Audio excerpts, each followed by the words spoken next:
Hey, good morning, and welcome to Unfiltered Vision News, bringing you the news unfiltered Monday through Friday, 7 to 9 a.m. Eastern.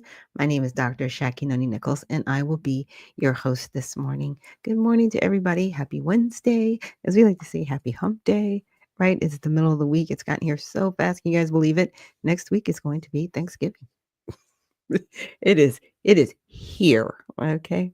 It is here and going on. So, thank you so much for joining us here this morning. And we're going to start out this morning with our Kids Corner, really celebrating our children and hopefully helping them learn some life lessons.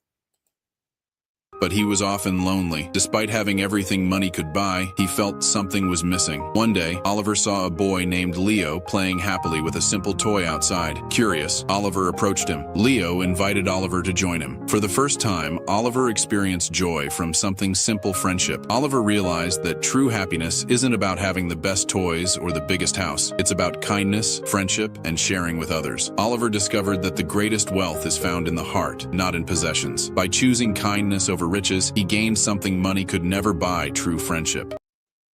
Yeah, something money can never buy. And, sometimes, do we ever really consider that? Like real, true friendship is actually priceless. It truly, truly is. I've had some friends, and unfortunately, they're no longer um, with us. They did pass away a few years back, but just grateful that I had friends like that in my life. And prayerfully, God will continue to bless me with even more. So, with that, we're going to get into our daily mantra, right? Of honoring God with our body. God, please guard our mind and our thoughts. God, help me to fix my thoughts on what is true and honorable and right and pure and lovely and admirable. So I will think about things that are excellent and worthy of praise. God, help me to listen to your voice, protect my ears. God, help me be quick to listen, slow to speak, and slow to become angry. God, protect my eyes from sin's damage. God, please protect my eyes.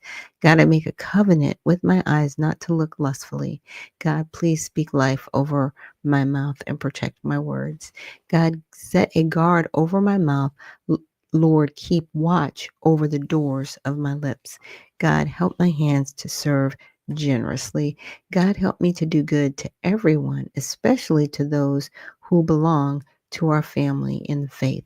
God, protect my reproductive organs and help me honor you, God, with my body and keep it pure. God, help me to honor you with my body. And God, please protect my feet to walk in your path.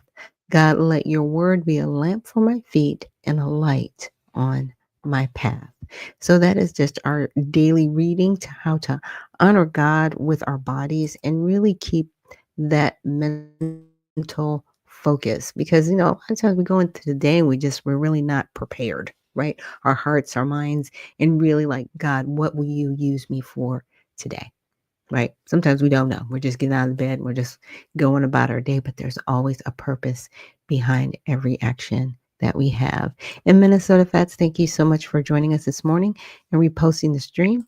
And Spud McKenzie says, good morning and amen. Good morning to you. Thank you so much for joining us from YouTube. Appreciate that. And guys, if you're on YouTube, please make sure to like, share, and subscribe. It is free, the good thing. And I really want to build up that channel over there on YouTube just to keep the message going, right? Keeping the message going. And so with that, I wanted to, because this is Women in Wellness Wednesday, it is open mic. So if anybody would like to share, um, uh, definitely, please let me know if you want a mic. I can send you one through email at unfilteredvisionnews@gmail.com, or you can send me a direct message on X. Just let me know in the comments. So, and I can send you a link that way. And definitely, Wynette, thank you so much for joining us this morning. Your bus is here. Have a safe trip on the bus. And she says, I did subscribe and like, amen. Thank you so much. I definitely appreciate that, because those algorithms, they matter, they count. The more you guys like, share, and subscribe, the more people will know about the channel and it will push this type of content to them. So I definitely appreciate everybody that is joining us this morning. And so with that, I'm going to play an inspirational video for our women this morning for Women in Wellness Wednesday. Women are the ones who love without boundaries, that cry behind closed doors, and that fight battles that no one knows they've ever fought. Yes. And a lot of those battles are fought in prayer, right? Sometimes, you know, especially like I think about my grandmother, how much she prayed and she just went before the Lord for her children, right? And now I see my uncles and my aunts and how much they love God and how much they've turned their lives over to God. So they can be used for his purpose. And it's been amazing. But whenever, I see, moms out there getting discouraged, I always think about my grandma. I always think about how she never gave up faith that her children would belong to God, you know, and that they would turn their lives and hearts over to God for his purpose. So if there's any moms out there that need that encouragement, stay encouraged. That's all I can say. Stay encouraged. It's gonna be better. It gets better every single day. That is a day above ground, right? And so we're going to get into all of this Epstein stuff going on. Of course, you guys know the files. Everybody's like, release the files, release the files. Okay. All right, all right. So we release them. What are the main things that we want to know about these files, right? So I'm just going to go through some research I did with Chat GPT because I just needed to know for myself, like, so what are we talking about? What's going on? Because there's been a lot of things out there that have been said that have not been necessarily debunked that need to be. So I want to put that out there. So let's check it out. All right. So we're going to get into it. So one of the first things that I had a question on was this whole Thanksgiving. Everybody's like, yeah, he was there with him. And this, I was like, okay, so what is this even about? So I asked, I said, is there proof in the Epstein files, right? In the files that Trump was with Epstein during Thanksgiving in 2017? No, there's no proof in the recently released files, right? As of November 12, 2025, document dump over 20,000 items from Epstein's estate that Donald Trump spent time with Jeffrey Epstein during Thanksgiving in 2017. The claim stems from a single email exchange that has been misinterpreted and exaggerated on social media, but it only indicates geographic proximity in Palm Beach, Florida, not an interaction between the two men. So, there's Mar-a-Lago and then there's Palm Beach where Mar-a-Lago is positioned. So if Jeffrey Epstein was in Palm Beach, doesn't mean that they even said hi to each other. This just means he was in Palm Beach. So he wasn't at Mar-a-Lago. Trump wasn't wherever Epstein was. So what are we talking about? Right? So here's the key details from the email. The relevant document is an email thread dated November 23rd, 2017, Thanksgiving Day, between Epstein and Faith Cates, a New York-based fashion executive. Cates inquired about Epstein's holiday plans where he was out of town. Okay. Cates, where are you having Thanksgiving dinner? Epstein, Eva, a shorthand reference to his ex-girlfriend, Eva Anderson Dubin. That's who Eva is. Okay. Cates. So Glenn must be there, likely referring to Glenn Dubin, Anderson Dubin's husband and a hedge fund manager. Cates. Who else is down there? Epstein, David Fizzle, Hanson, Trump. Cates. Have fun. Okay. Because he says Trump's name here, everybody just automatically assumes that Trump is going to be at wherever location this is, right? The phrase down there in this context refers to Palm Beach, Florida, where Epstein owned a waterfront mansion purchased in 1990, and Trump was staying at his Mar-a-Lago resort, a private club about 10 miles north. So David Fizzle appears to be a misspelling of David Fazil, a business associate, and Hansen likely refers to someone in Epstein's circle, probably Hansen Robotics or another contact, though unclear. So, context: Trump's whereabouts, public records, and White House schedules confirm Trump arrived in Palm Beach November 21st, 2017, for a 4-night stay. He participated in a virtual Thanksgiving call with U.S. troops, visited Coastal Guard personnel at a nearby an inlet on November 23rd, and spent much of the holiday golfing, including with Tiger Woods and Dustin Johnson on November 24th. He hosted a family dinner at Mar-a-Lago, but attendee lists were not public, and no meetings with Epstein appear on any official calendar. So Epstein's whereabouts. Epstein was indeed in Palm Beach at his estate during this period, as indicated by the email. No photos, additional emails, witness statements, or other documents in the release mention Trump and Epstein interacting that week. So why this isn't proof? The email lists Trump's alongside others as simply being in the area down there, right? Without implying a shared event, dinner, or even awareness of each other. Epstein was known to track high profile figures' movements. Document shows his staff monitored Trump's Air Force One flights as late as 2019. So this could reflect casual observation rather than coordination. The White House dismissed the email as proving literally nothing, calling it a Democratic distraction amid unrelated um, political flights. Fact checkers like Snopes have reviewed the claim and found insufficient evidence to confirm any joint time spent, rating it unverified. So, no mainstream reporting or analysis of the files has uncovered corroborating evidence of a meeting.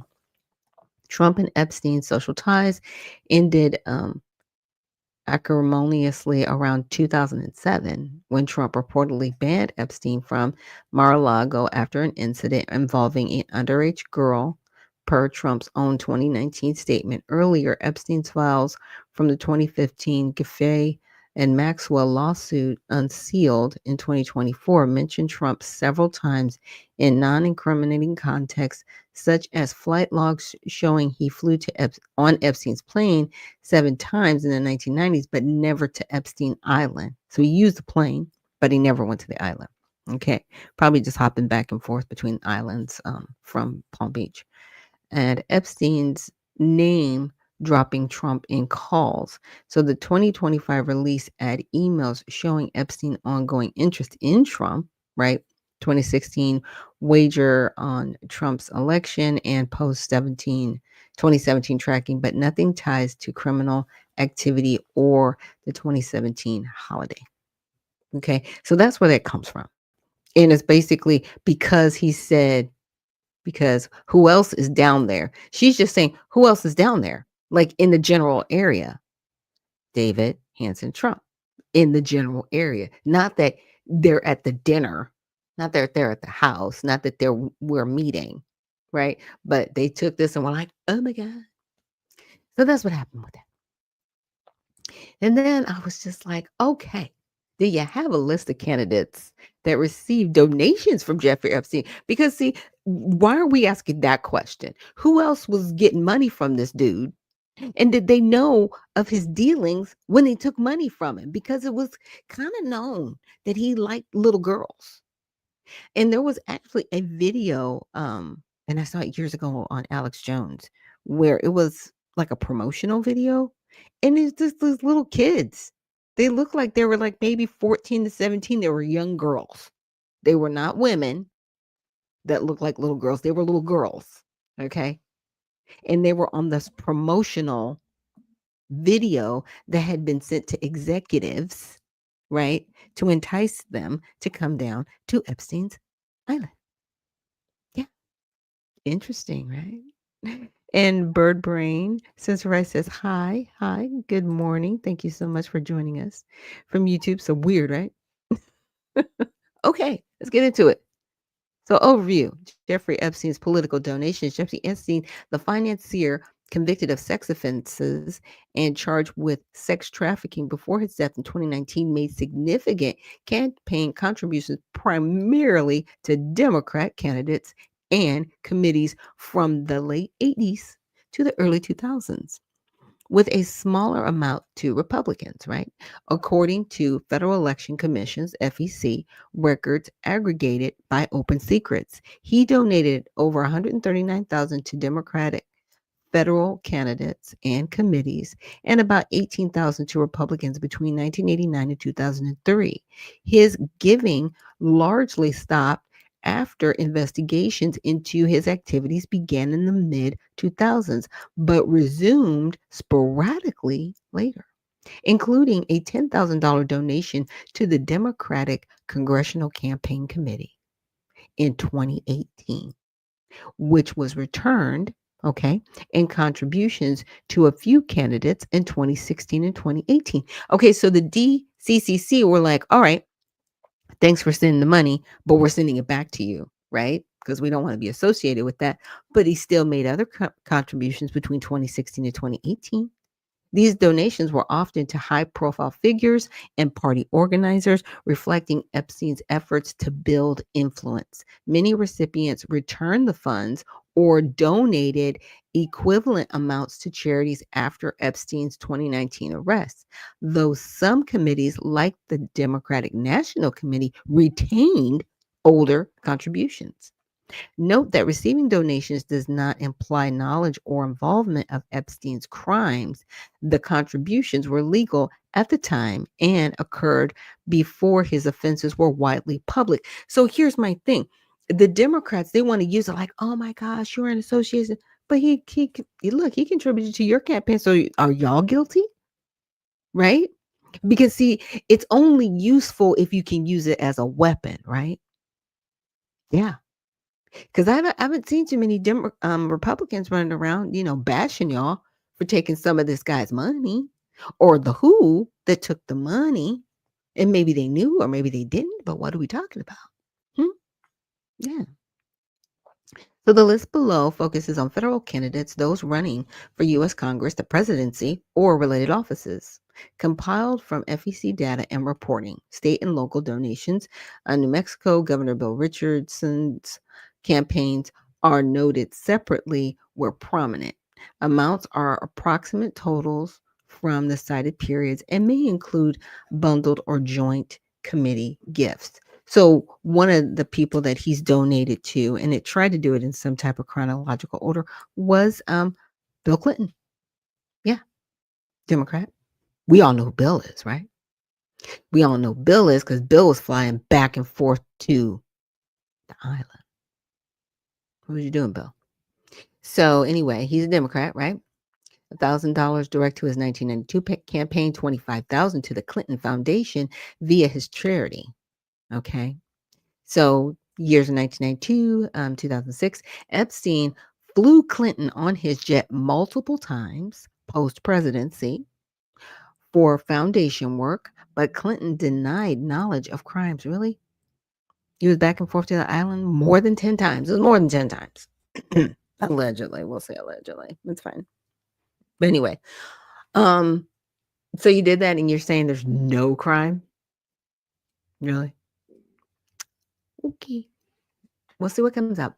Hillary Clinton, right? Democrat. He donated 20,000 to her in 1999, part of a joint fundraising effort with the Democratic Party. Chuck Schumer, 7,000 to 22,000. Schumer donated an equivalent amount, excuse me, to anti-trafficking groups in 2019. He had to make himself look good after he found out, like, oh my gosh, I can't believe that he was involved in that stuff. This is what tickles me about some of these people, because they want to just totally be like the high road individuals. You probably had a good idea what this man was doing and involved with. He wasn't shy. That's all I'm saying. He wasn't very shy about who he was. That's all I'm saying. So y'all can say what you want to. Y'all all got busted, as far as I'm concerned. John Kerry, 10,000, part of a $77,000 to various Democrats. Right. Kerry's spokesperson stated he did not know Epstein personally and had no active campaigns for over a decade. Convenient, right? Chris Dodd is a senator. Uh, he gave him $1,000 and it was returned after Epstein's Florida plea deal. Okay. Richard Gephardt, another Democrat, part of the 77,000 bundle. Former House Majority Leader, exact individual amount not broken out for aggregates, but he didn't return the money. Joe Lieberman, we've heard of him, right? He was a former VP nominee, no response to inquiries, no returns. Okay. All right. Stacey Plaskett, that's the lady in the U.S. Virgin Islands that you're going to see a lot from her because they actually have her on film and a timeline of Epstein texting her while she was in committee to question some individuals. I think she was questioning Michael Cohen. Yeah. Okay. Miss Plaskett. Yeah, and there's also, I think, another email where she was trying to connect with Epstein to an event. And this is 2016 to 2018. So at that time, he was a very well-known pedophile during that time frame, right? So represented territory, including Epstein Island, that's her territory that she represents, the Virgin Islands, donated equivalent to charities in 2019 after initially declining. So initially, she didn't want to give up the money, but then she did. Wild. We need to know what she knew and when she knew it, right? Heather Schuler, she's a Democrat, $1,000. Former congressman from North Carolina, Heath. Bart Gordon, former congressman. These people haven't sent the money back, right? Bob Packwood is a Republican, okay? It's a former senator who faced his own sexual misconduct allegations in the 90s. Yeah. No, not saying he sent the money back, but yeah, he got a little bit more than $1,000. Bob Dole. Yeah, former Senate Majority Leader, 1996 presidential nominee, Mr. Dole. Yeah. Mm-hmm. You got some money from Epstein too. Yeah, like nobody's off the table right now. Stop coming outside acting like you have the moral high ground. You don't. None of you in Congress do. Mm-hmm. George H.W. Bush. W. Yeah. Mm-hmm. Former president, part of a broader GOP giving, right? He got some money from Epstein. He just there's just no exact amount. Did you return it, George? Did you return it, W? Do we know, right? Rick Lazio, he was a Republican in the 2000s. He ran against Hillary Clinton. Accounts closed long ago. Okay. I don't even remember who this dude was, but I guess he ran against her. Okay. Gwendolyn Beck, independent, 12,000, including 2,600 direct, 10,000 to support political action committees. Later donations after Epstein's hiatus. So yeah, I'm like anything after 2007. I'm suspecting it with you because the allegations were out there about 2011. That's when they did some email drops with Virginia, the lady that unfortunately passed away earlier this year. Yeah, Jeff Bingham, also a Senate Democrat, 4,000 to almost $5,000, and is a former New Mexico senator. Yeah. So he, gave some money to the DNC. It doesn't look like he gave anything to the RNC, but mostly to Democrats, John Edwards era. He donated some money to John Edwards, and we know what happened to him. He just completely went out of the limelight because things happened, right? So Epstein's giving extended to state races, particularly in New Mexico, near his Zorro Ranch. So he was making sure that he gave money to certain politicians so he would have influence, because that's what all of these people do. He wasn't doing anything different than anybody else, but I don't know if everybody was aware of who he was or what he was actually doing, right? I'll give him that. But if you took money from this man after 2011, after some files had dropped, really? Now you knew. You knew.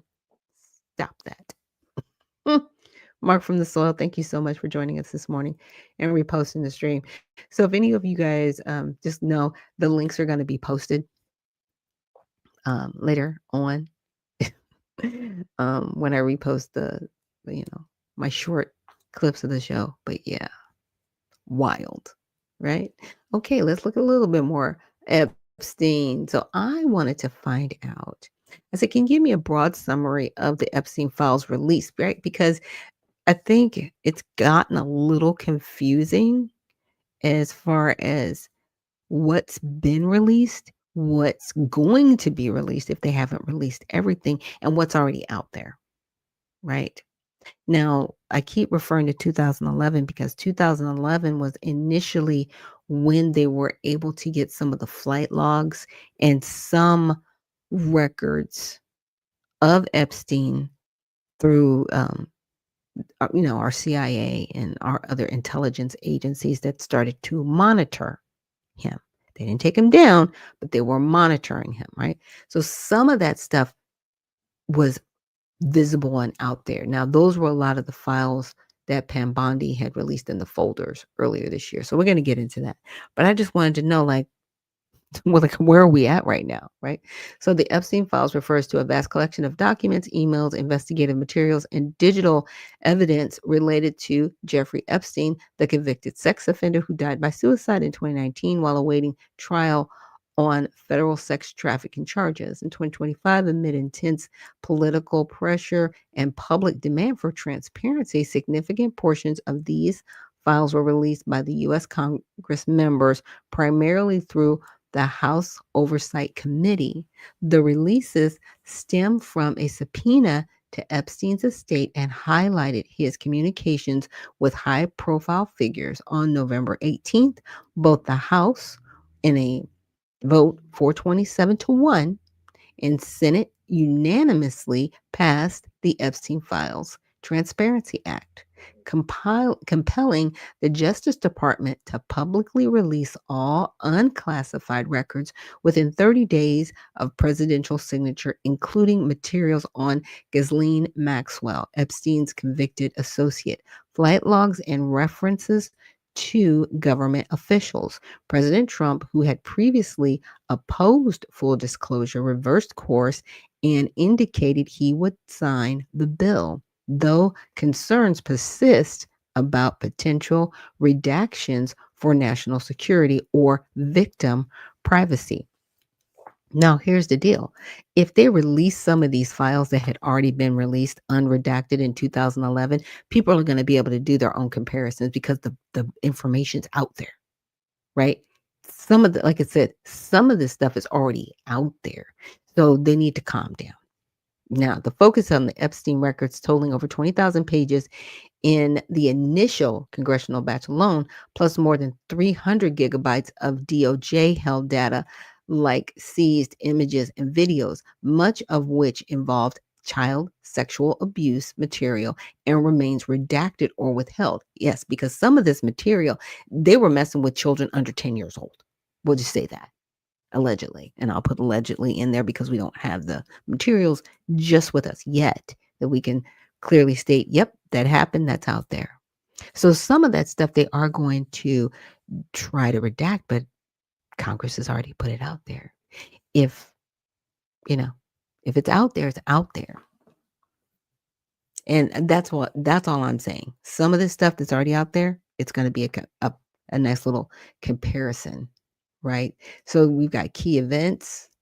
Early 2025, the Epstein Files Phase 1 with conservative influencers. Those were the people running around with the big binders like, yay, we've got it. And then when everybody looked into it, I was like, We can Google this. What are you talking about?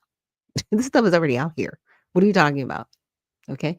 To where we are now, where the Democrats on the House Oversight Committee released 3 emails from Epstein estate mentioning Trump, prompting accusations of cherry picking. Republicans countered by dumping 20,000 pages, including broader emails and court docs to provide balance.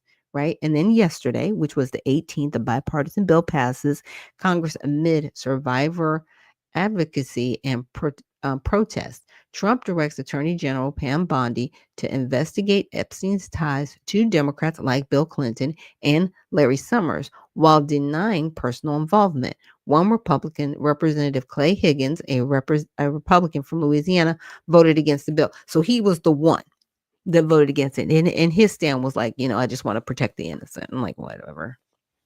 The innocence is gone, sir. It's been gone. If you want to do these innocents a favor, why don't you actually, put the people in prison that did this? Why don't you go after the prominent people that were on the island? Y'all have their names. You know who they are. They're not going to prison. Stop it. Stop trying to play virtuous with us, at least with me. Okay. I'll say, stop trying to play virtuous with me.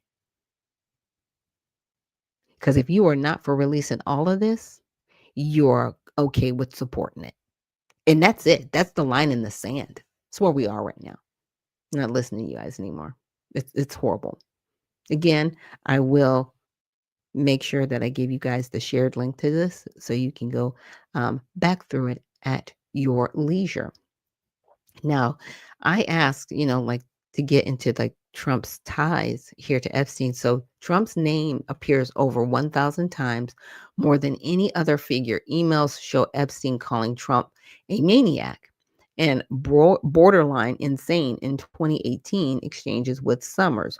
One 2011 email with Maxwell claims Trump was the dog that hasn't barked and spent hours at any house and spent hours at my house with an alleged victim identified as Virginia Giffray, who died by suicide in 2025 and denied Trump's wrongdoing. Other notes suggest Trump knew about the girls and sold a plane amid Epstein scrutiny. Trump dismissed these as a hoax to distract a government shutdown, right? So everybody's trying to tie him to Epstein. Everybody's like, he was with Epstein. He was. It's like, okay, was he? Where's the proof? And then when they get proof that he wasn't, they don't care. They still want to triple down. You know, yeah, because Jasmine Crockett, she's going to find herself in a world of trouble for her remarks on CNN. I won't repeat her remarks, but I'm just saying she repeated some things on CNN, and I'm like, you did not include the words allegedly. You confounded words and said may have, not, well, allegedly this could have happened. But again, sometimes attorneys, they just like to hear themselves talk. Just saying. Didn't work out for you. I'm sure the lawsuits will be presented and they're coming. Lawyer up.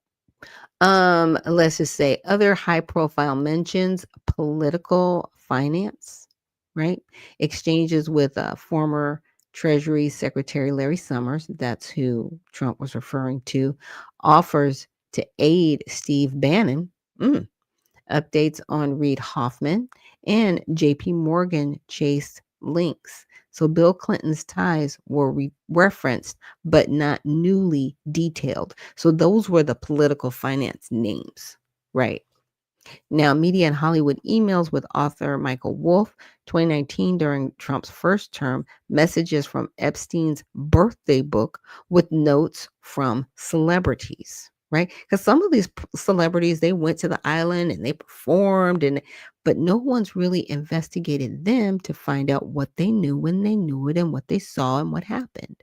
What I'm saying is, everybody keeps talking about people went to the island. People knew Epstein. Why aren't you investigating the people that were actually on the island And did they witness any crimes? That's the part that's always missing. It's always like, you know, to me, I don't want to call it rich people problems, but it's like it's above my pay grade, right? If you're not going to send these people to prison, you keep talking about, well, they were over here. Well, what were they doing? And who saw it? And why aren't you asking that question? And why aren't these people in prison until they confess? I'm just saying. Why aren't they being questioned? We haven't heard about any of these people being questioned.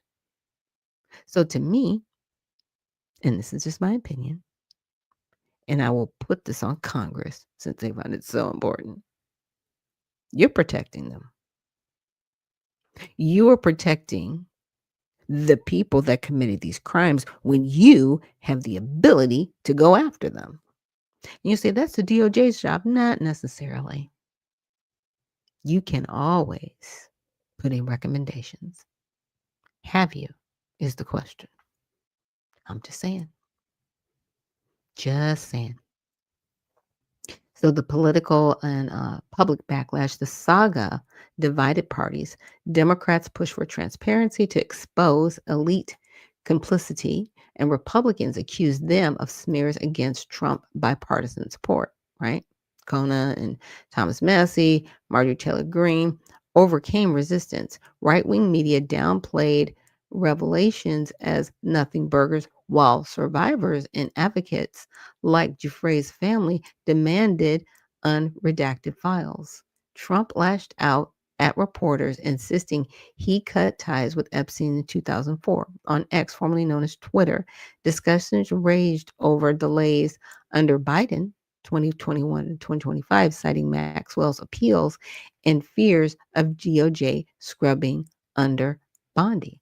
Yeah, so now you're all involved and implicated because nobody's really coming forward to do anything about it. So, I, politically, will this destroy people? Probably not.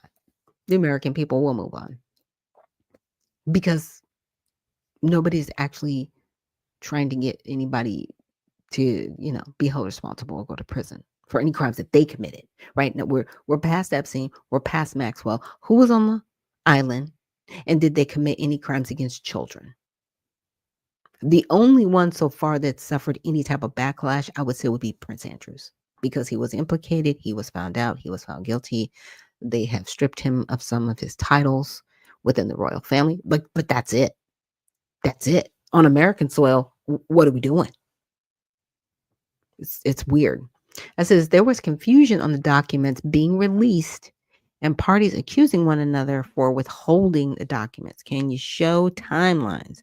Right? Because you guys will hear about things. It's like, well, they released it and they didn't, and they were supposed. I was just like, whatever.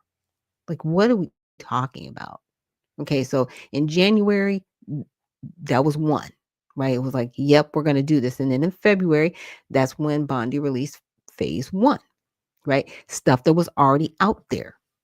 That's what people were like, what is this even about? Then on the 27th, the DOJ shares binders labeled Epstein Files Phase 1. And nobody was really caring. Okay. So on May 8th, the House Task Force on Declassification of Federal Secrets sends a letter to Bondi demanding full release by May 16th. No response comes, prompting accusations from Democrats that the Trump DOJ was withholding to bury Trump Epstein ties. So this is where a lot of the finger pointing is coming from. We demanded it. You didn't give it to us. You're guilty because you didn't give it to us. Okay. So on July 7th, DOJ and FBI issue a joint memo stating no incriminating client list. Yeah, you can say no incriminating client list because there was never a list. You had names on documents in various situations, right? Case folders. But was he keeping an actual analog list like a black book or something, right? Like a little black book with people or Rolodex? No. Nobody like him keeps stuff like that. You know people. You know people. And you have access to their phone number. Now, if you wanted a list, nobody talks about, well, why didn't you get his cell phone? who was in the cell phone. We're not talking about that. Has anybody ever questioned, like, why didn't you go on the cell phone? You were able to share that whole text exchange with the lady from the Virgin Islands that was texting him back and forth, right? While she was in committee questioning Michael Cohen. But have you guys ever gotten his cell phone to see what materials were in there? I'm just saying. It's crazy. Oh, and Night, thank you so much for reposting the stream and joining us this morning. She says it's all a distraction. It is. And it is one of those things that in my opinion, it's gonna blow up in somebody's face. And it already is. But the question is, will it be scorched earth? Right? Will people be able to return from this? Absolutely. Absolutely. But how far are you willing to go to destroy one another over somebody who has unfortunately passed away? And he did pass away. I don't advocate, anybody, going through that, but life and death, it's all it's what we have as humans, right? But what benefit is this? Right. And I'm just wanting to show timelines so that you guys, at least the people that, you know, tune in here, you'll have this information and it's equipping information, right? Because I want people to be informed. I do not want people to be discouraged and out there just like, oh my gosh, I can't believe this happened. So July 7th, there's no incriminating client list. July 12th, Trump defends Bondi on social media, calling her work fantastic. July 15th, bipartisan reps Thomas Massie, who is a Republican from Kentucky, and Ro Kahana, Democrat from California, launched a discharge petition to force a House floor vote on the Transparency Act, right? Bypassing GOP leadership.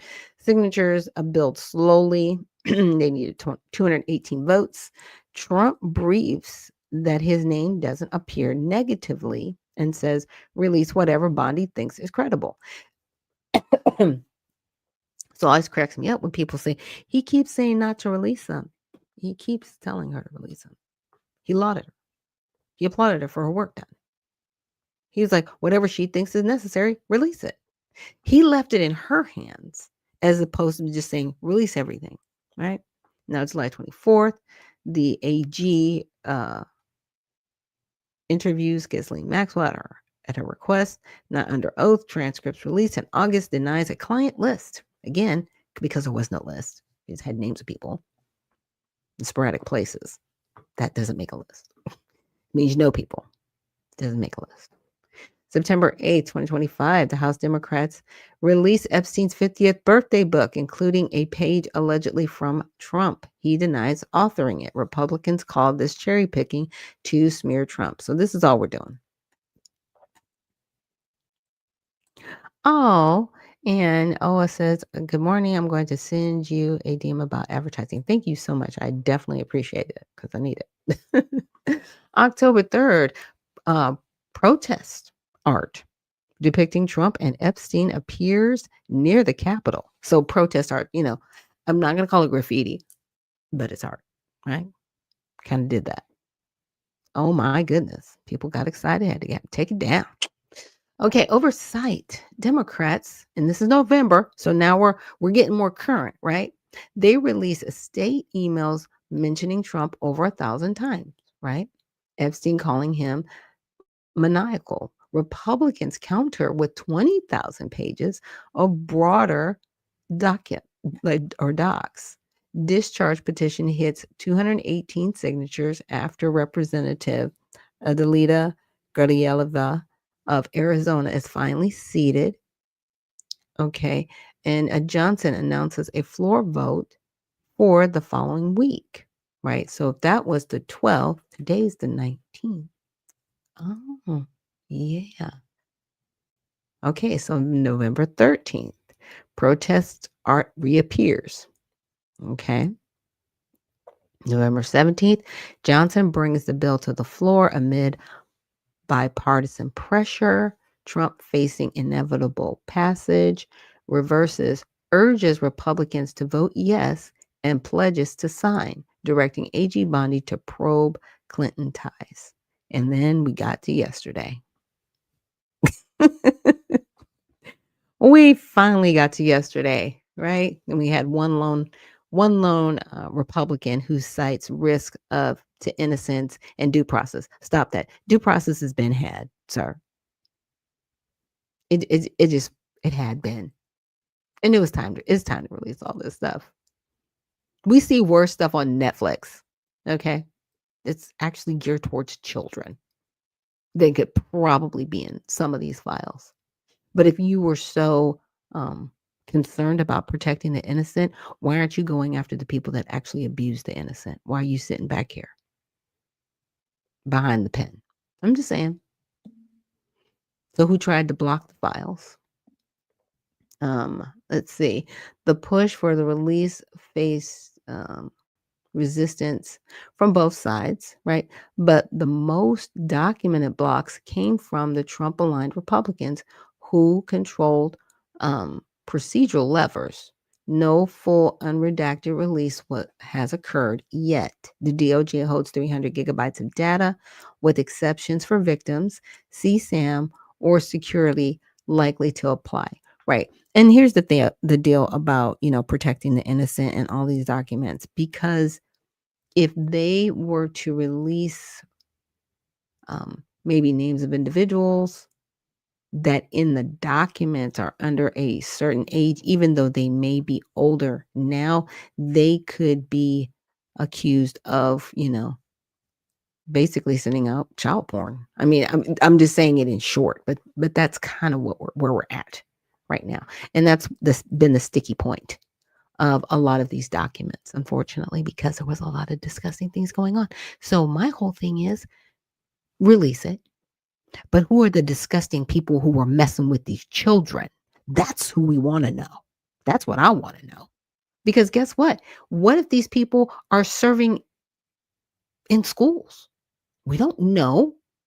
What if these people are mayors in towns and cities around the country? We don't know. We don't know where these sick people are who did this to these children. You keep trying to focus on protecting the children, but you're not going after the people that abuse them.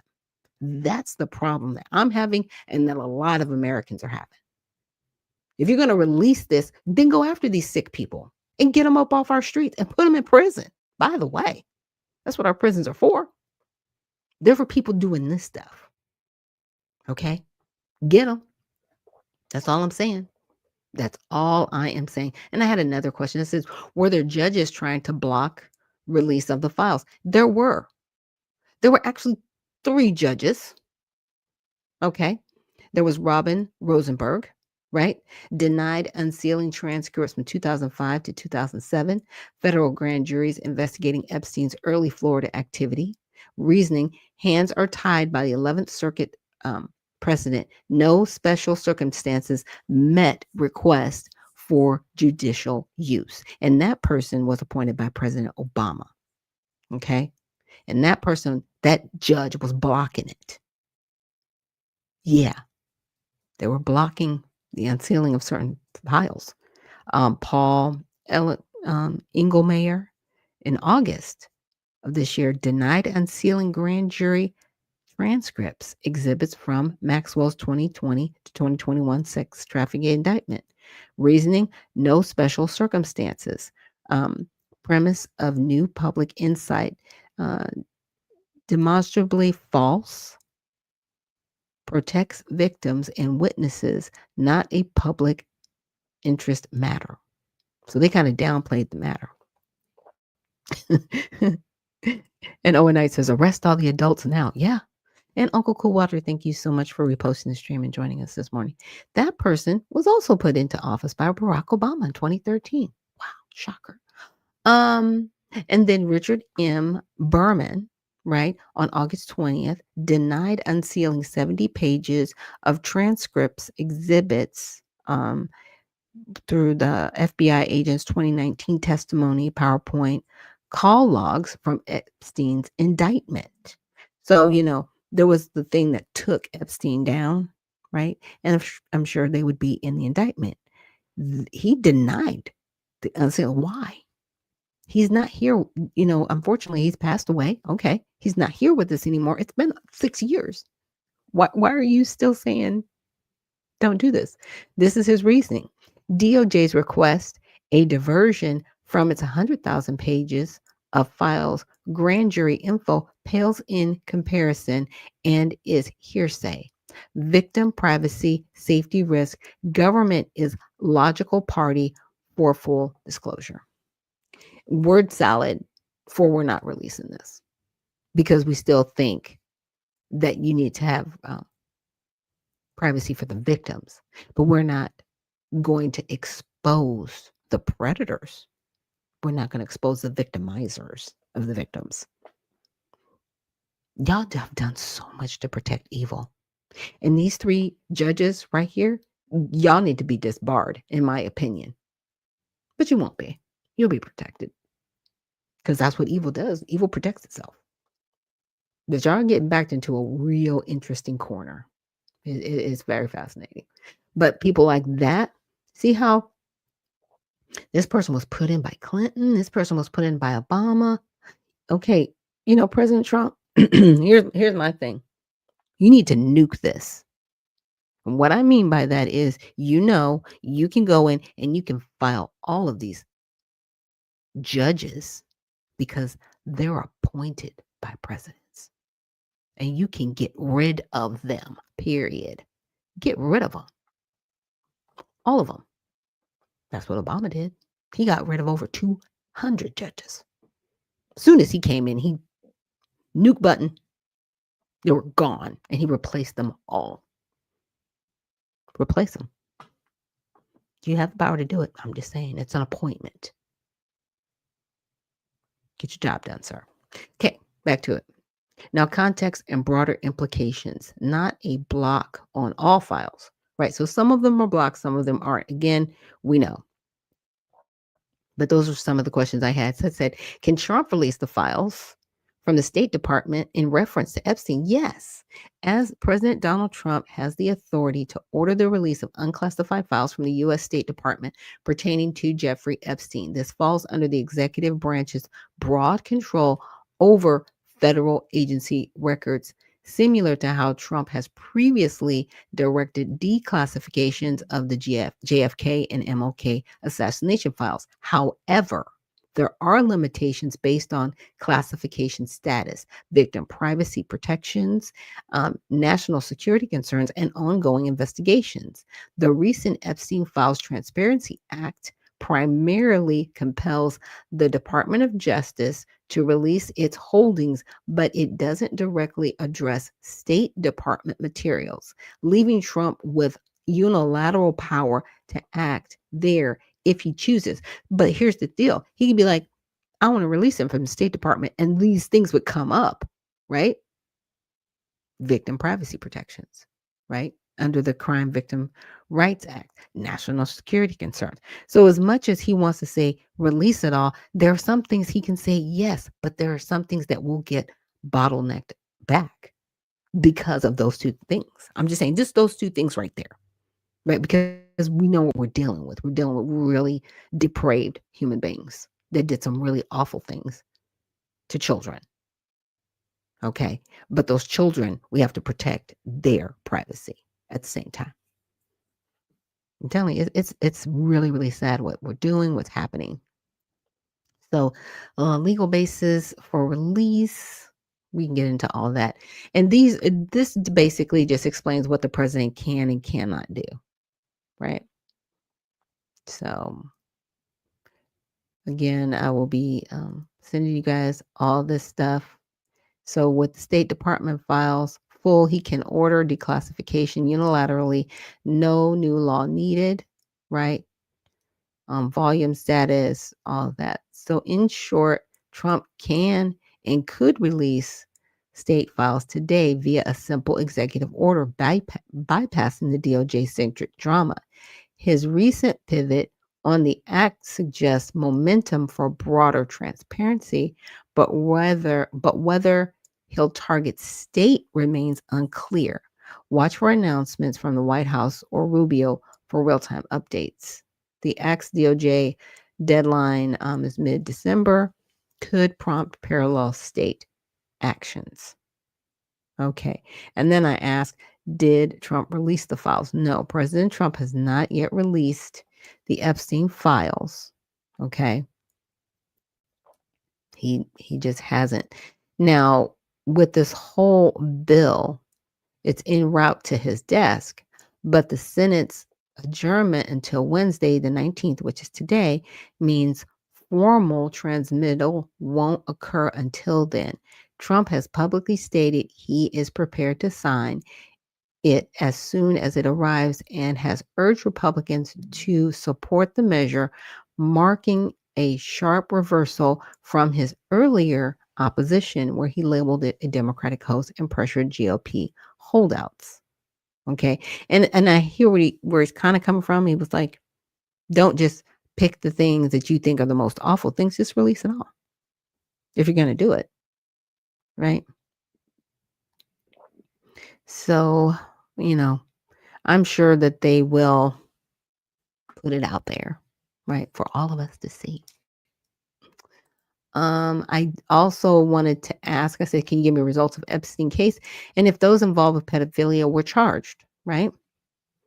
So Epstein was a financier, convicted sex offender, accused of operating a large-scale sex trafficking network that targeted underage girls, some as young as 14, from the early 2000s through at least 2019. His activities involved recurring grooming and abusing dozens of minors at his properties in New York, Florida, New Mexico, and the U.S. Virgin Islands, often with the assistance of associates who procured victims for him and other powerful individuals, right?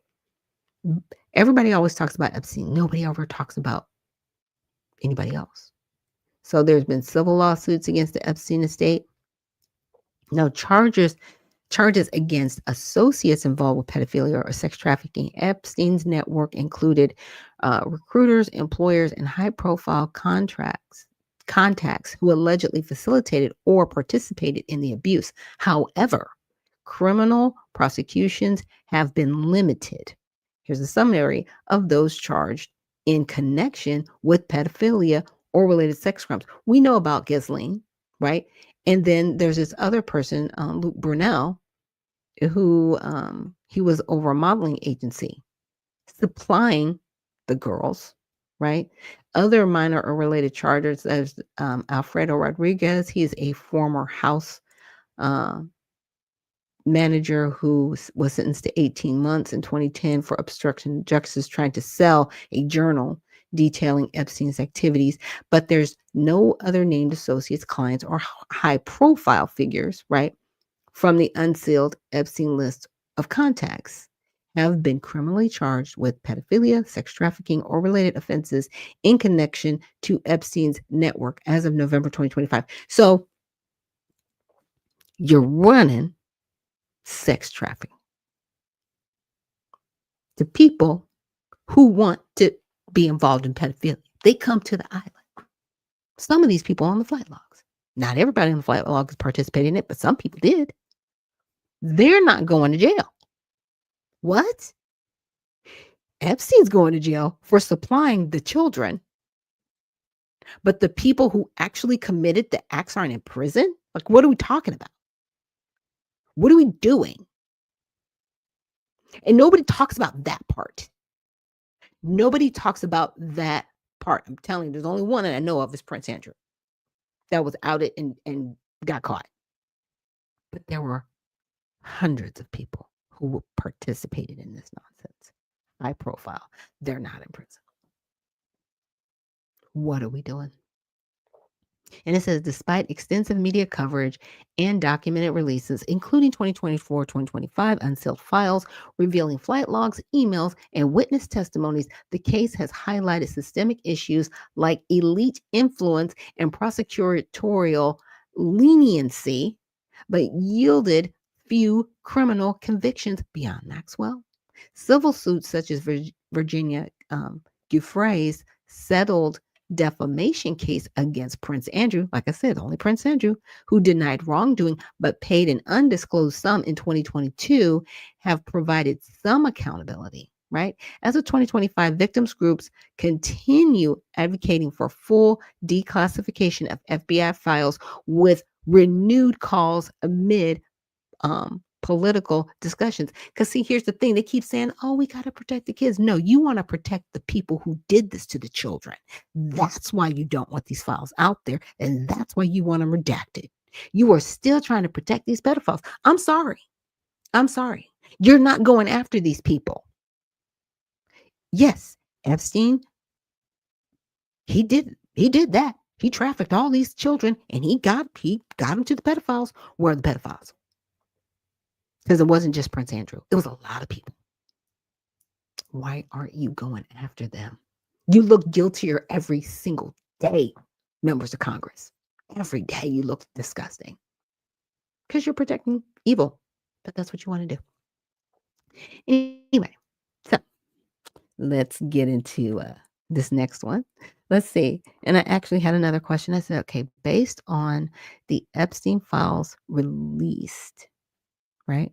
Can there be a case made against President Trump of alleged pedophilia? Because that's what people are saying, right?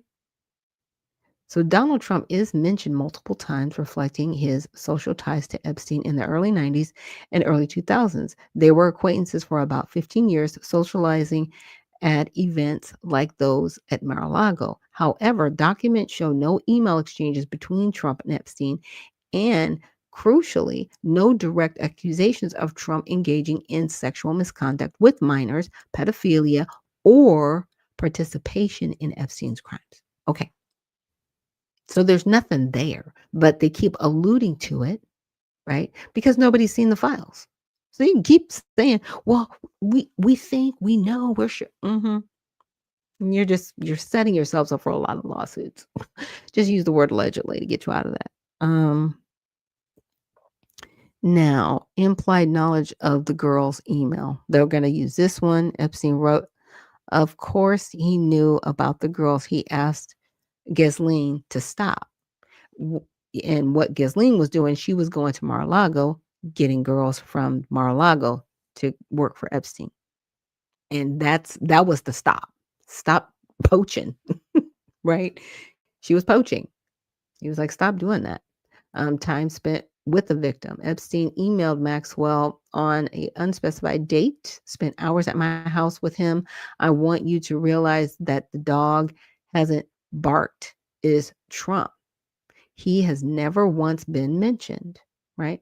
The victim has redacted but identified in reporting as Virginia Gruffet, and a key Epstein accuser who was recruited at 17. Giuffre has testified she met Trump multiple times socially, but never saw him participate in her abuser's crimes. As described, him as friendly without any inappropriate advances. She explicitly stated in depositions that Trump did not engage in sexual activity with her or other minors. Period. Exonerated him, right? Everybody's still like, no. So the phrasing dog hasn't barked is ambiguous. It could mean Trump escaped scrutiny because he wasn't involved, or as some interpret it, because the victim protected him, right? However, Giuffre's own statements undermine any inference of complicity and no other evidence in files supports wrongdoing. Okay, so I had some other questions, right? Because we know that he was over the Miss USA pageant. So I'm like, okay, what are we talking about? So it went on down. Now in 1997, Maria Belado, she was 15 when she was running for Teen USA, and Victoria Hughes, which was another teen at 17, alleged Trump walked into the dressing room unannounced while underage contestants as young as 15 were changing. Okay. He reportedly said, don't worry, ladies, I've seen it all before. 4 other unnamed contestants corroborated similar intrusions. Ivanka Trump, then an executive at the organization, confirmed in a 2006 interview that her father had a habit of entering dressing rooms. So here's my thing, sir, you're a grown man. No. Oh, I've seen it all before. I don't care who you are. You shouldn't even be looking at your children over the age. of, a certain age, pubescent, as their dad. You shouldn't be walking in on folks if they are not fully clothed. Like, what's wrong with you? Now, could that be considered pedophilic behavior or just bad behavior? Right? It can be considered pedophilic. No, I'm not going to say that. Like, what are you doing walking in the dressing room with these underage girls? What's wrong with you? No, I'm not letting it slide. Definitely not letting it slide because I'm somebody who was an abuse survivor. Absolutely not. Disgusting behavior. But this is why people say alleged pedophilia with you, Mr. President, because of those actions, because that was disgusting. Not becoming of a gentleman at all. You do not walk into any place with women. I don't care if they're underage or overage or your age. Be respectful. But this is where people are getting this from. I just want you guys to know that. Everybody in Epstein's orb, right? Or association, and it was almost like association by 1,000, death by 1,000 cuts. Yeah. That mindset. And I'm just going to keep it real. There are people, when they have so much money, they don't treat other people like human beings. They treat them like things. They're nothing but things to them. They are just, they're like this pen. You are nothing to me. You're a useful tool. And I will use you until I'm done with you. And then when I'm done with you, I'm moving on. That is how some of them are. And that's just, those are facts. Okay. You might not like it. It might not give you the warm fuzzies, but life is what it is. And there are people out there like that. And he's like that. Okay. I don't care what you say. Man, CEO, care less. He's getting stuff done. He is a bull in China shop. He could care less about your feelings, about business. Now, I do not like, you're walking in with these young girls. Yeah, that's pedophilic. He didn't touch them. He didn't mess with them. Thank goodness. But you shouldn't have been there. It's gross. I just want to let you know that he's not innocent in that respect, right? No, you might not have physically touched these girls, but you were very disrespectful in your actions with them. Okay, so what do y'all want him to do? Come on, TV and be like, oh, I'm so sorry that I did this. Is that gonna make you feel better about this dude? Because I need people to get about their feelings about this. It is what it is. Stop it. Go after the people who actually abuse these young girls and put them in prison. Do us all a favor. Get them off the street. Because if you don't, you're responsible for anybody else who gets abused by them. Yeah, I'm putting this steaming pile back at your feet. Period. Put it on your feet. Because that's where it is. You keep talking about protecting the innocent. Why don't you put the people in prison who did it? Grow a pair. Yeah. Do you have the stones to get this done? I don't think you do. That's just my opinion. And Michonne, thank you so much. Good research. Thank you. I appreciate that. I'm trying. There's a lot of information out there. But I want to give you guys the best information possible. So we're going to take a quick break. And when we come back, I've got a couple of videos that I want to share with you guys. Hopefully we'll be able to get to them for time's sake. But thank you so much for joining me here on Unfiltered Vision News. And we will be right back after this message.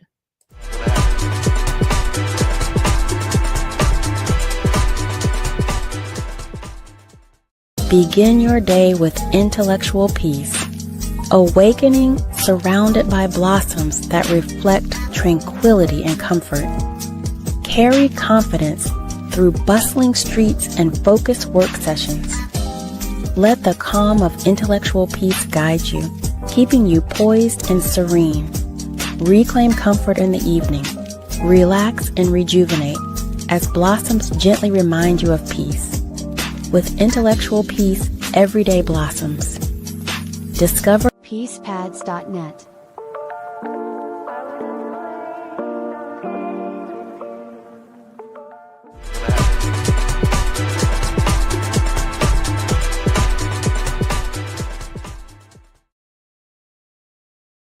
And we are back. Thank you so much for joining us here on Unfiltered Vision News, bringing you the news unfiltered Monday through Friday, 7 to 9 a.m. Eastern. My name is Dr. Ashaki Noni Nichols, and I will be your host. And so next, we're going to play a short video from Hannity. Now, he's talking a little bit about just, I want to say just kind of like a compilation of what's happening right now, the Epstein files and different things. But I wanted to play this video in particular because I think he makes some good points about things that are occurring right now. And we'll get into it after his video. No questions, off limits, a big new alliance that has, basically no one thought was possible, a surprise new $1 trillion investment. It was a momentous day at the White House with the Saudi Arabian Crown Prince. Now, coming up, we're going to bring you all the latest details as President Trump is really uniting the world behind us, the greatest country God gave man. Now, even Toyota's CEO attended a NASCAR race decked out in MAGA gear, and rap legend Nicki Minaj, is thanking President Trump. What a night. Take a look. I would like to thank President Trump for prioritizing this issue and for his leadership on the global stage. And imagine Hollywood. Anyway, we'll have a lot more on all of today's breaking news. That's coming up straight ahead. And in just a moment, we'll set the record straight about the Epstein files. Democrats, they have been playing with fire, and tonight they're about to get burned. Now we know why the Biden administration never released this information for 4 years. What we begin with is shocking, an abuse of power. Top Democratic lawmakers on tape calling for an insurrection against our commander-in-chief. Take a watch. We want to speak directly to members of the military and the intelligence community who take risks each day to keep Americans safe. We know you are under enormous stress and pressure right now. Americans trust their military. But that Sorry, trust guys. is at risk. This administration is pitting our uniformed military And intelligence community professionals against American citizens. like us. About Hold the on. Epstein Hold on. I was like, my screen is really messed up right now. I'm like, I'm not seeing anything right now. Okay. I want that view. I don't even want that view. Sorry, you guys. Democrats, trying to- they have been playing with fire, and tonight they're about to get burned. Now we know why the Biden administration never released this information for 4 years. What we begin with is shocking, an abuse of power. Top Democratic lawmakers on tape calling for an insurrection against our commander-in-chief. Take a watch. We want to speak directly to members of the military and the intelligence community Who take risks each day to keep Americans safe. We know you are under enormous stress and pressure right now. Americans trust their military. But that trust is at risk. This administration is pitting our uniformed military And intelligence community professionals Against American citizens. like us. You all swore an oath. To protect and defend this Constitution. Right now, the threats to our Constitution aren't just coming from abroad, but from right here at home. Our laws are clear. You can refuse illegal orders. You can refuse illegal orders. You must refuse illegal orders. No one has to carry out orders that violate the law. Or our Constitution. We know this is hard. And that it's a difficult time to be a public servant. But whether you're serving in the CIA, In the Army, or Navy, The Air Force. Your vigilance is critical. and know that we have your back. This should shock the conscience and soul of every American. Article 2, Section 2 of our Constitution is very clear. Quote, the president shall be commander-in-chief of the Army and Navy of our country, the USA. Not Congress, not a former CIA officer, not a former astronaut, not Elise Slotkin. It is not just inappropriate for these Democrats to try and undermine President Trump's sole authority constitutionally as commander-in-chief. It is unlawful. A brazen act of subversion against our country. They appear to want a military coup in our country to take place. At this point, these Democrats, they might as well try to breach the walls of the White House and break down the doors like their radical supporters did all throughout the summer of love during the rioting in the summer of 2020 that they said were mostly peaceful. Now, this may sound dramatic to our detractors, but think about how we got here. Never mind the Russia hoax, the Mueller witch hunt, the bogus impeachments. In 2024, Democrats tried to throw Trump in prison. Why? To prevent him from becoming president. They raided his own home. They ripped through the First Lady's closet, his son's bedroom. A few months later, a deranged Trump hater came within 1 millimeter of taking Donald Trump's life. A short time after that, another would-be assassin somehow got within range to make another attempt at Trump's life. Now, in his second term, the president has worked hard to fulfill his stated campaign promises, everything that he ran on, full transparency, incredible access within the bounds of our federal republic. And yet the rage on the left now has hit an all-time low, getting worse every single day. And we're about to show you from a North Carolina NAACP leader is now what she's saying is commonplace. We hear it all the time, almost daily. It is incitement. It is dehumanizing. Take a look. We have a little man sitting in 1600 Pennsylvania Avenue who really believes that Hitler was the greatest man ever on earth, whose whole vision is to be just like Hitler, and is trying to create a 1940s Germany right here in the United States. And like then, many people said, well, it's them, it's not me, until eventually it was them. Now, these disgusting, vile smears don't begin and end with President Trump. You have left-wing lunatics. They are attacking conservatives all across the country. Only a few weeks ago, our friend Charlie Kirk was assassinated for daring to what? Create a platform where he and other Americans could engage in civil debate?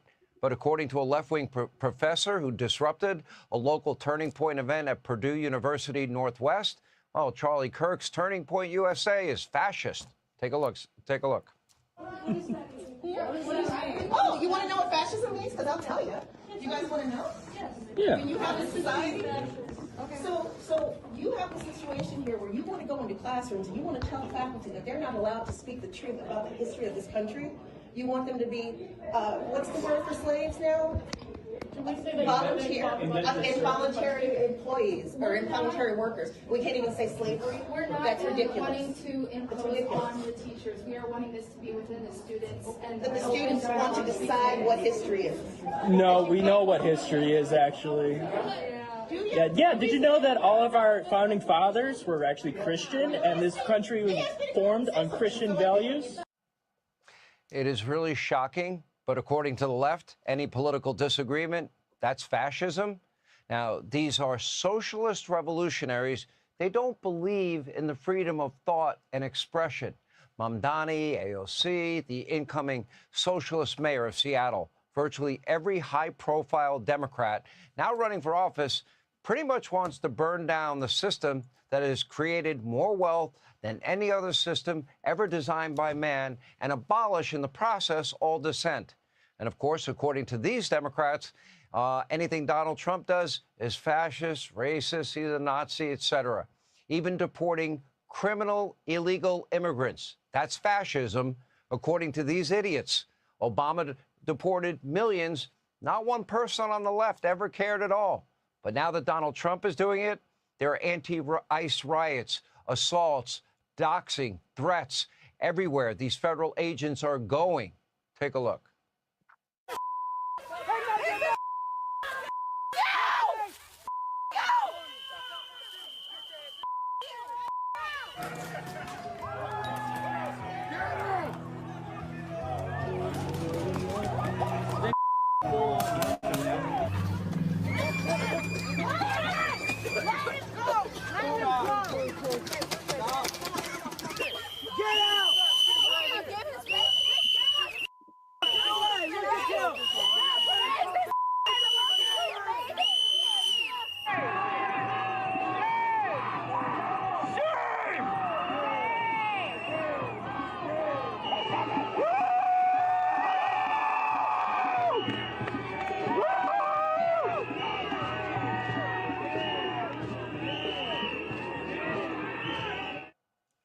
Elected Democrats, so-called leaders, they are fueling this rage that is taking place that we're witnessing all across the country.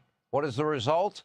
Assaults on federal officials are up a whopping 1,000%. And according to Homeland Security, there have been a record 100 ramming attacks using vehicles this year alone. Yet Democratic leaders, they just continue to double, triple down on their violent rhetoric and then blame Donald Trump for making them do what they say. Take a look. I believe that we all need to pay attention to Trump and how he acts. He is the cause of all the confusion and the destruction that we have seen in politics, as far as I'm concerned. Because it used to be we could disagree, and that was that. I disagree with a lot of Republicans, but it does not necessarily turn violent. Ever since he's been introduced into politics, we have seen a consistent spike in the violence when it comes to politics. Now, this brings us back to Elise Slotkin, the congresswoman who was in the video seemingly calling for that insurrection, now sees a big problem with the Democratic Party. According to her, they just aren't aggressive enough. Oh, they need to get more insane. Take a look. Democrats, if we are going to deal with the onslaught from the White House, need to A, have a plan, and B, get a little more alpha energy into our leadership. Okay, a little more alpha energy. And our veterans understand what this is. Given everything we know, this is a party hell-bent on destroying Donald Trump one way or another. It gets worse every day, and it's still not enough for these radicals. What else could they possibly do or say about Donald Trump? How much worse, could they possibly treat Donald Trump's supporters? How bad, can it get worse how they treat law enforcement? What's the next step in their unyielding quest to assert the will of you, the American people? I don't have the answers to those questions, but I do know this. When a group of these Democrats come out and encourage members of our military, our intel community, to commit acts of insubordination, just know that this is headed for a very, very dark place. This won't end well. Slotkin, Kelly, all the other Democrats in that video should recant their statements, lower the temperature, or frankly, just resign in disgrace. Hey, Sean Hannity here. Hey, click here. And how should I say it? What's her name? Jasmine Crockett. She's not wrong, right? She isn't wrong in that the rhetoric hasn't been this bad since Donald Trump got in office. I don't blame her statement there, but who's the people causing the violence? Who's calling people Nazis? Who's saying that people are Gestapo? Who's doing that? Republicans aren't doing that. Now, I don't like it when they call Democrats leftist lunatics either. I can't stand it. Like, stop the name calling. You're mad because somebody's calling you a name, so you're going to call them a name right back. Like, it's dumb. It's childish. Stop it. Right? Stop that. Because you're not helping. But no, we haven't seen it this violent. But that brings me back to, it's violent. Because what if he's doing something that you guys really, really, really don't like, and the only thing you have is to pit the general public against one another, because that's all you have, because you haven't been doing your jobs for decades, and you're still not doing your job for the American people. So the only distraction you have is violence. Because I find it very fascinating that Miss Crockett herself is sitting up there like, it just hasn't been this violent since him. Really? You're contributing to it, ma'am. Cussing like a drunken sailor. You're a member of Congress? My goodness. My goodness. And Owen says that was at AI of Nikki. I'm not sure. I'll have to check that video. I have to check the video. But there's awful what they're doing. It's sad. Like, why are you trying to tell the military not to obey direct order? Like, what are you doing? What do you do? What orders is he given? That you're not in compliance with? That he wants people removed off the soil, but that's not the military's job, and the military's not doing that. ICE is actually doing that. They're using military and the National Guard as security so that they can do their job, so they can actually have a perimeter to do their job, because there are crazy people out here, as you saw them blowing whistles and cussing out ICE agents as ICE is trying to carry out their jobs. If you don't want to see ICE on your streets, newsflash, deport the people that should be deported, and they won't be in your city. It's real simple. It's real simple. Okay. And also says Democrats used the whip. Republicans, they used to. They used to. And you permit says, ask those same folks, should Black Americans receive reparations? Their answer is no. Absolutely. No. But they'll give billions of dollars and put billions of dollars aside for these illegal criminals, and will just give them housing and cars and clothing and shelter. And we've seen it. And some people actually mock Black Americans. Well, they already gave your reparations to somebody else. You say it all the time. It's very interesting. But you just said that nobody should get reparations. Like, so why are you mocking me? Like, what are we talking about? It's weird. Yeah. So even in Congress, and yeah, exactly. It's very strange. It's very weird. We are really at a point where some of these individuals in Congress, they have, I think they've taken it too far. Now, I want to get into this Slaughton individual, this senator that I came across. And here's another video that I found on her. I want to talk about the issue of presidential pardons. I've been in support of getting rid of a presidential pardon for either party. I don't think it makes sense in the modern world, and we just saw exactly why it's a problem last week. Last week, President Trump pardoned the CEO of a cryptocurrency company called Binance. The head CEO of it, his name was Zhao. He was already serving a sentence, and last week, President Trump gave him a presidential pardon very early on in his term. The timing of this pardon is what's suspicious. This CEO of this cryptocurrency company had invested heavily in President Trump's family crypto venture. They sealed the deal for the CEO to heavily invest in the company back in May, and then 5 months later, he gets a pardon. So again, it just brings up this real whiff of pay to play, that if you invest in the president's ventures, you're going to get yourself a presidential pardon. That's why I think we should just get rid of the presidential pardon. I didn't like it when Democrats did it. I don't like it when Republicans do it. It's something that we should get rid of. It just does not work in a modern day democracy. Okay. Now, I'm like, okay, can we kind of agree with her? Like, gosh, wish you had this mindset, back when the Confederate Army was released after the Civil War. We'd be in a completely different world right now. But you weren't. And we're here now. And you get to say, okay, it just doesn't serve anybody and I don't like it. Well, I'm sorry you don't like it, but it is what it is. Now, should there be better parameters around giving people pardons? Absolutely. Because the past administration, they had like over 8,000 pardons. And some of these people were violent criminals that are back out on our streets right now, completely pardoned, which means their records are redacted. So they look like innocent people on the street. So when people start getting murdered and killed and raped and kidnapped again, we'll be like, well, who was that? Oh, that person was pardoned. Yeah, because over 8,000 people were given pardons. We're not talking about the auto pen pardon. Even though people tried to say, that the CEO from Binance, because President Trump didn't know who he was, it was like, who's that? It's like, I might miss that one. I don't think you realize how busy this man is, but that's okay.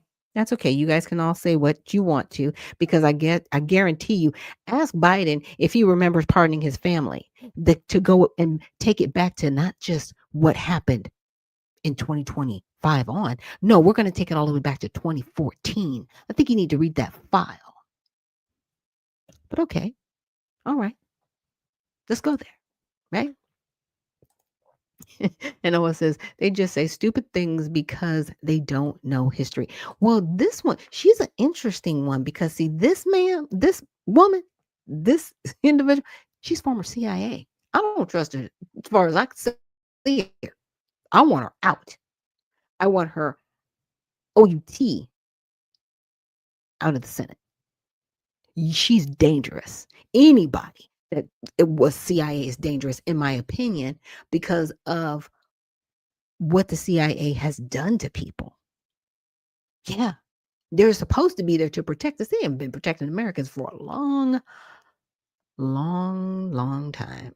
That's what I like to say. That's what, for a long, long, long time. Yeah, she's a fascinating one to me.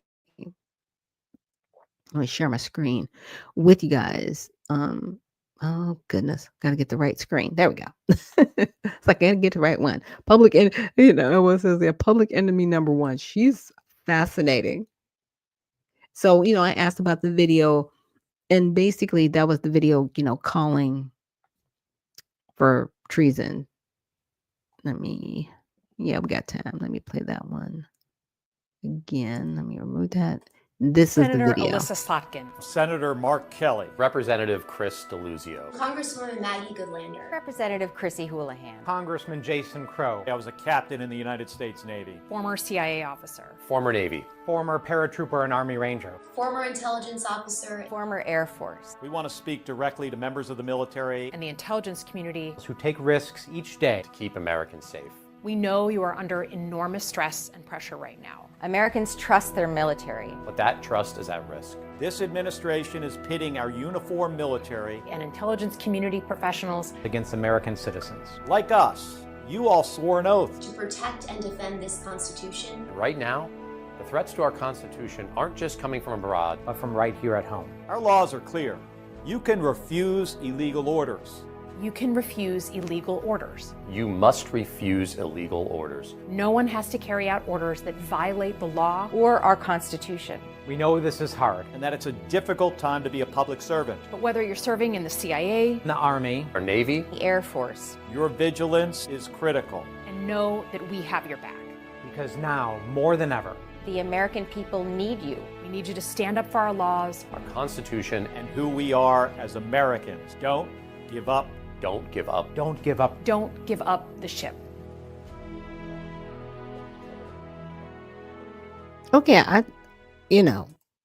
based on that video, I want to take a quick poll of the audience. Do you guys feel less safe right now? Does anybody feel like the military is taking strange orders? We'll just say strange orders right now. I don't. What are you talking about? That's very weird. That video. Every time I watch it, I'm like, I've watched it a couple times now, and I'm like, what are y'all talking about? You can take illegal orders. Oh, it says no. And you permit says no. Everybody's like, no. What are you talking about? And see, this woman being former CIA, I'm just kind of like,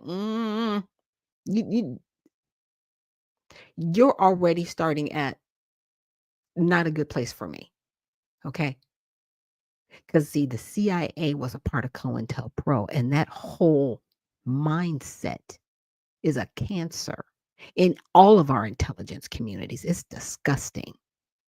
So what if you are doing is telling people that are in the military, hey, and in the CIA and these intelligence communities, hey, anything that Trump tells you you shouldn't do, I'm not a fan. And Uncle Coolwater says, yeah, no kings. Sites, sites for action members. Yeah. And see, a lot of those people, I want to say most of those individuals in that video, they were at the No Kings event. So that's where their mindset is. They're okay with illegal immigration. You are. You're okay with the American people being put under heel from foreign entities. No, you're okay with it. Like say it with your whole chest. Because we see it now.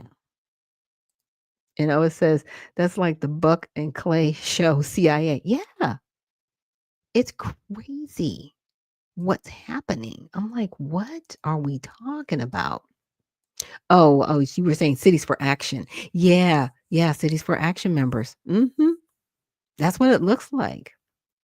So in that video, because I asked, I said, could there be a case for treason or insurrection? No, based on review, and the post, there is no content that reasonably support legal case for treason. And I think I was just looking at her overall post in her profile, right?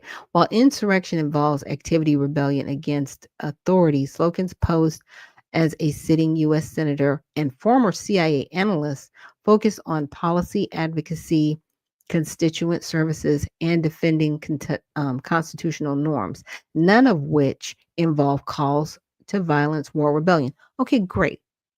But they keep saying we need to follow the Constitution. I'm like, okay. And you permit says as long as it's not in their neighborhoods. Exactly. Because I don't see any of these individual. Has anybody seen any of these people in Martha's Vineyard being taken down? Huh? Anybody? Bueller?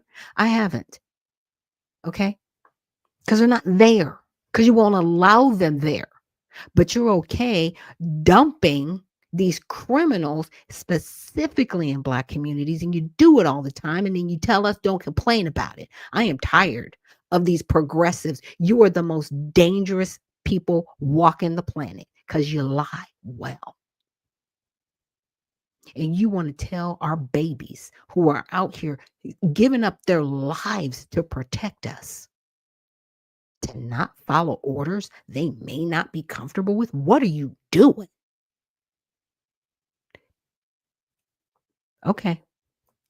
There are some people that need to be removed from office. She's one of them. She doesn't get to go back. Okay. And I'm going to have to make a list of all those senators, and we're going to have to look them up, and we're going to have to go to Open Secrets and find out who's in their pocket. We will find you. And we're going to make sure that you do not ever get reelected. Yeah, that's what this show is about. I'm about taking people down. Okay. Because I'm tired. And you permit says not in Princeton, New Jersey.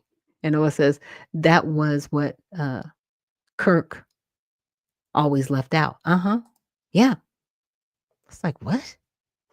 What are we doing? Upholding the military's oath of the Constitution. Yeah.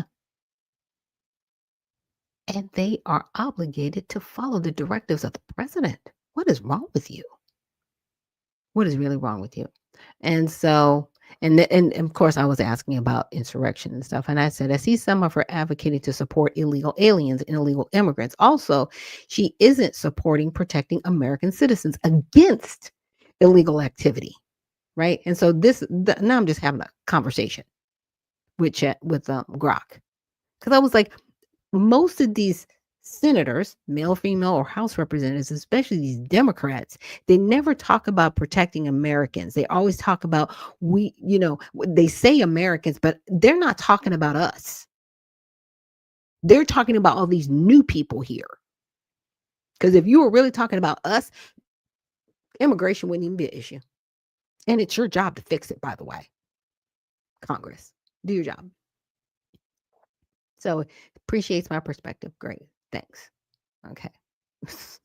So her approach to border security, Slockton, drawing from her background in national security and intelligence, consistently stresses the need for a secure border, but frames it as part of a broader workable immigration overhaul rather than blanket crackdowns. For instance, she supported a bipartisan measure to bolster border infrastructure and technology, like bills introduced with Republican colleagues to enhance custom and border protection capabilities. In Michigan, with its long northern border shared with Canada, she highlighted the Coast Guard's and CBP's roles in stopping drug trafficking, seizing 1,400 pounds of cocaine last year at the Blue Water Bridge, and conducting search and seizure operations that save American lives. She also pushed for cross-border protection with Canada to combat fentanyl flows,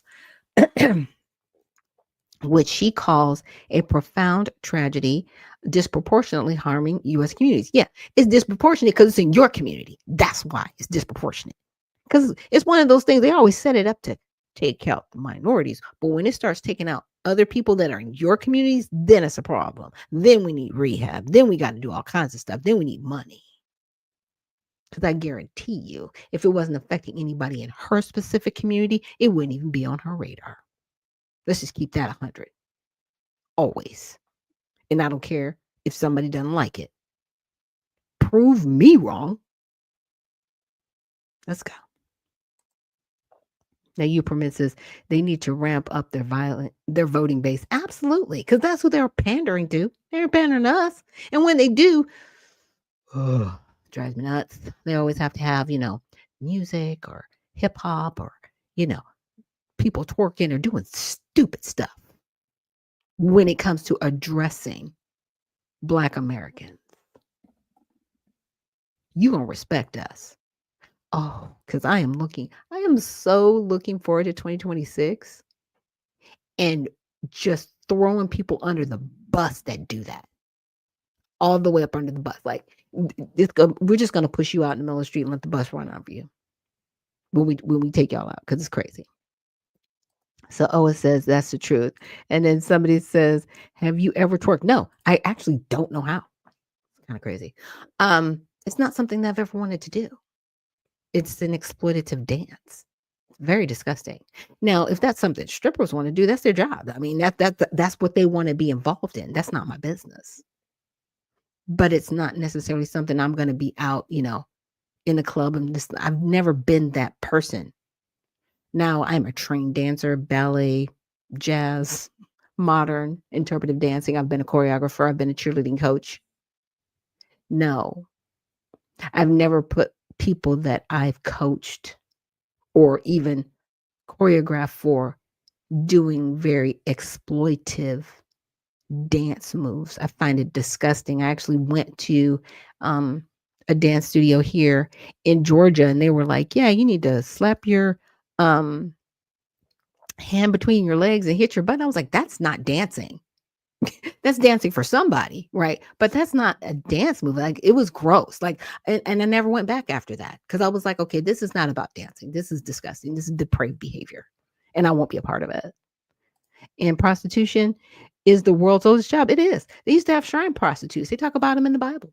It is one of the oldest jobs. It's very exploitative. It's an exploitation job. Even one of the Marys, she was a prostitute, right? She was. It's biblical. That's who she was.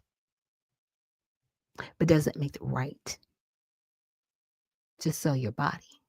I'm not about that life. There are some people that indulge in that, but I'm not about that life. And it says that's true. And there's a difference. Yeah. There's a difference between somebody being a shrine prostitute biblically, because that was something they just ordered people to do. It was very gross. It was part of their overall culture. And then somebody deciding they need to sell their body to put food on the table. There are different mindsets around it. It's true. And ALC calls it survival work. Yeah. For some people, it might be survival work, but it does still not make it legal. It's illegal. But they made it legal for individuals in New York. They did. They did during COVID. They were like, yeah, these people from these other southern, countries, they don't really have job skills, but they can be sex workers, so we'll just let them do that. And I was like, stop that. First of all, they need to be deported because they're here illegally. Like, why are they even here? But then you're going to exploit them like that? Like, what is wrong with you? It's gross. It's gross. Priestesses, yeah. And she says that's where Epstein got it from. Mm-hmm. Yeah. It's sad. Yeah, the twisted cultures. Yes, very, very twisted. And so getting back to Stockland, yeah, and they bring disease. That happened too. So where she draws lines and where cities might see her as soft is in opposing what she views as overreach that could harm innocence or erode trust in law enforcement. Trust in law enforcement's already been eroded because unfortunately, our law enforcement is told to lord over people and not actually serve their community. There's a totally different mindset. You send people there that know how to kill people center mass before they knock on their door and saying, "Hey, I'm officer so and so. How are you? I'm going to be patrolling in your neighborhood. If you see anything wrong, just let me know. You'll see me around." They don't do that part, but they know how to shoot somebody center mass in the back running from them because that person is running from them because they're afraid. They haven't even asked if they're guilty or innocent. That's our problem with our law enforcement. Tangent. Sorry. And it says the sad thing is that both parties are complicit in this. Yeah, it is sad. But we can put better people in office. And that's what I'm about on this show. I'm promoting that. So, but this is her thing. Trust in law enforcement. She introduced legislation requiring immigration agents to wear visible IDs during operations and banning face coverings like masks or hoodies, arguing that anonymous arrests look more like kidnappings in an authoritarian country and undermine public safety. Okay, ma'am, then what about these other people, crazy people, running around chasing after those said agents that have masks on? What are we talking about? COVID isn't a thing anymore. Why are people still running around in masks, ma'am? See, you want to talk about the agents, but you don't want to talk about the people going after the agents, causing all of this chaos. You don't want to talk about them. Like, she's weird. It's weird to me. Broader context of my takes. Let's see. I asked another question. I said, looking at her stance on protecting illegals and not born citizens, especially in Michigan, where they have a large Middle Eastern community that is allowing harm against American citizens. Yeah. And, Chad was like, yeah, I get where that's coming from. There's about 110 residents that are from the Middle East. Okay. Yeah. She has made a point of bridging divides in Michigan's diverse pockets, including Dearborn and Hamtramck, where Arab and Muslim Americans make up significant shares.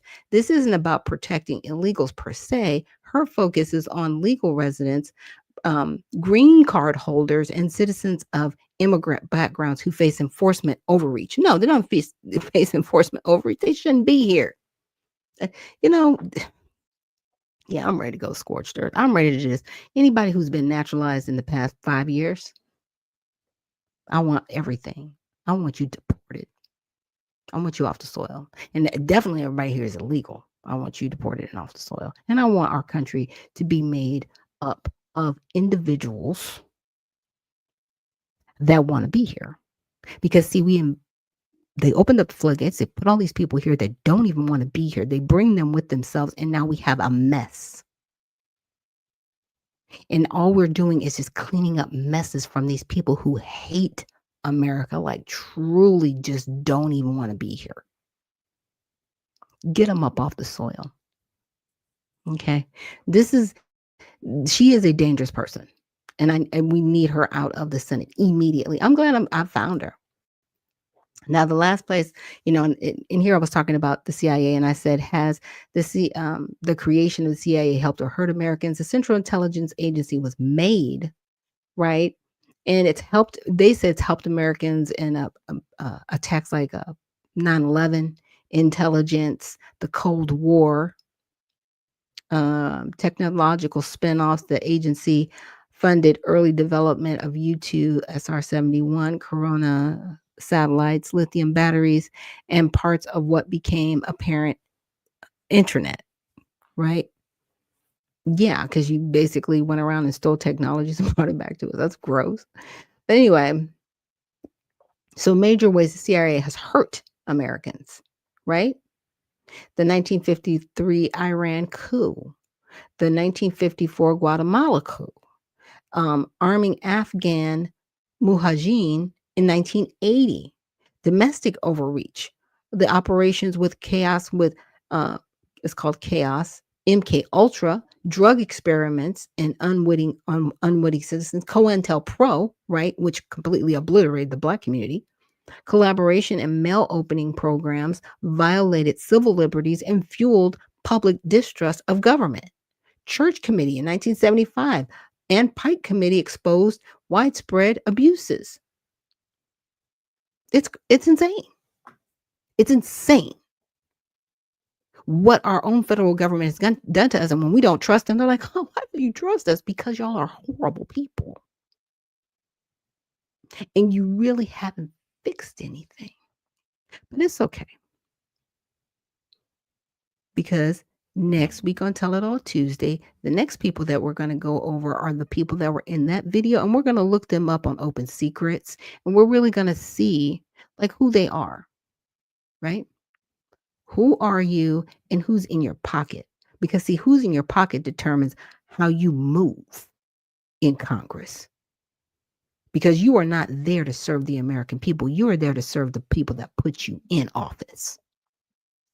And if you didn't do it $1 at a time from the people in your community, then whoever gave you that 100,000, 500,000, yeah, that's who you work for. And I can tell, like I said, I can tell. I can tell who people work for. Because you can see it in the way they move and how they vote and how they speak and address the American public. But yeah, thank you guys for joining us here on Unfiltered Vision News for Women in Wellness Wednesday. Tomorrow, we have Mighty Men Thursday. We don't have a special guest coming, so we will have open mics. So for any of our men that would like to come on stage, definitely let me know. Send me a message either through unfilteredvisionnews@gmail.com or a direct message on X. Okay. So with that, we're going to get out of here for this broadcast of Women in Wellness Wednesday. And remember, stay well, stay focused, and stay unfiltered. We'll see you in the next one.